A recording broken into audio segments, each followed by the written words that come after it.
दोस्तों, न्यूज में आपने कई बार नकली नोटों की छपाई की खबरें जरूर सुनी होंगी। कई बार पुलिस ऐसे गिरोहों को पकड़ती है जो नकली नोट छापकर बाजार में फैलाने की कोशिश करते हैं। लेकिन क्या आपने कभी सोचा है कि असली भारतीय नोट आखिर बनते कैसे हैं? भारत सरकार इन्हें कहाँ छपवाती है? कौन सी हाई सिक्योरिटी मशीनें इस्तेमाल होती है? और आखिर ऐसा क्या खास होता है इन नोटों में जिससे असली और नकली की पहचान हो जाती है? अगर आपके मन में भी कभी यह सवाल आया है कि आपकी जेब में रखा एक छोटा सा भारतीय नोट आखिर किन किन प्रक्रियाओं से गुजरकर बनता है, तो इस वीडियो को आखिर तक जरूर देखिएगा, क्योंकि आज हम आपको दिखाएंगे भारतीय करेंसी की पूरी फैक्ट्री प्रोसेस। सबसे पहले बात करते हैं कि भारत में नोट आखिर छपते कहाँ हैं। बहुत से लोगों को लगता है कि शायद पूरे देश के नोट सिर्फ एक ही जगह पर छपते होंगे, लेकिन असलियत इससे बिल्कुल अलग है। भारत में नोटों की छपाई के लिए कुल 4 हाई सिक्योरिटी प्रिंटिंग प्रेस मौजूद हैं। ये प्रेस महाराष्ट्र के नासिक, मध्य प्रदेश के देवास, कर्नाटक के मैसूर और पश्चिम बंगाल के सालबोनी में स्थित है।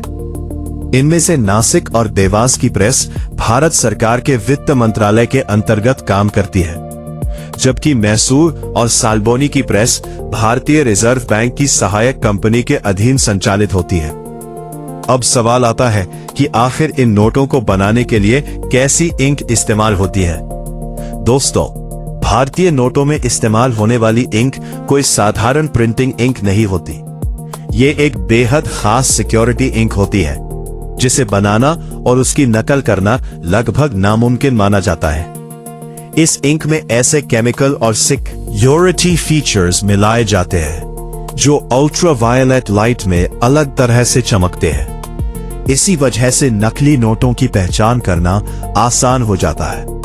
यही कारण है कि नकली नोट छापने वाले गिरोह अक्सर पकड़े जाते हैं, क्योंकि वे असली सिक्योरिटी इंक की बिल्कुल सही कॉपी नहीं बना पाते।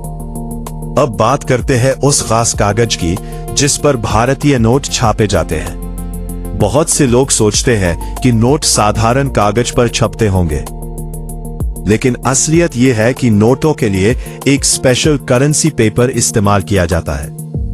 ये कागज इतना मजबूत होता है कि बार बार मोड़ने और इस्तेमाल करने के बाद भी आसानी से फटता नहीं। इसके अंदर खास वाटरमार्क और सिक्योरिटी धागे भी डाले जाते हैं, जो नकली नोटों को पकड़ने में मदद करते हैं। भारत में करेंसी पेपर बनाने की एक बड़ी मिल मध्य प्रदेश के होशंगाबाद में मौजूद है। हालांकि आज भी कुछ हाई क्वालिटी करेंसी पेपर विदेशों से मंगाए जाते हैं। अब शुरू होता है असली प्रिंटिंग प्रोसेस। सबसे पहले बड़े बड़े करेंसी पेपर रोल्स को हाई सिक्योरिटी मशीनों में लगाया जाता है। फिर इन मशीनों के जरिए नोटों की शुरुआती प्रिंटिंग की जाती है। इस दौरान मशीनें बेहद सटीक तरीके से रंग, डिजाइन और पैटर्न को कागज पर छापती है। नोटों पर महात्मा गांधी की तस्वीर, अशोक स्तंभ, संख्या और अलग अलग डिजाइन इसी स्टेज में बनाए जाते हैं। इसके बाद नोटों को अगली मशीनों में भेजा जाता है, जहां उन पर सिक्योरिटी थ्रेड, माइक्रो टेक्स्ट और उभरी हुई प्रिंटिंग जोड़ी जाती है। को बड़े बड़े बंडलों में पैक किया जाता है। फिर इन्हें कड़ी सुरक्षा के बीच आरबीआई के अलग अलग कार्यालयों तक पहुंचाया जाता है। वहां से ये नोट देश भर के बैंकों और एटीएम तक भेजे जाते हैं और आखिरकार वही नोट हमारी जेब तक पहुंचते हैं। नेक्स्ट पार्ट के लिए कमेंट, सब्सक्राइब करें।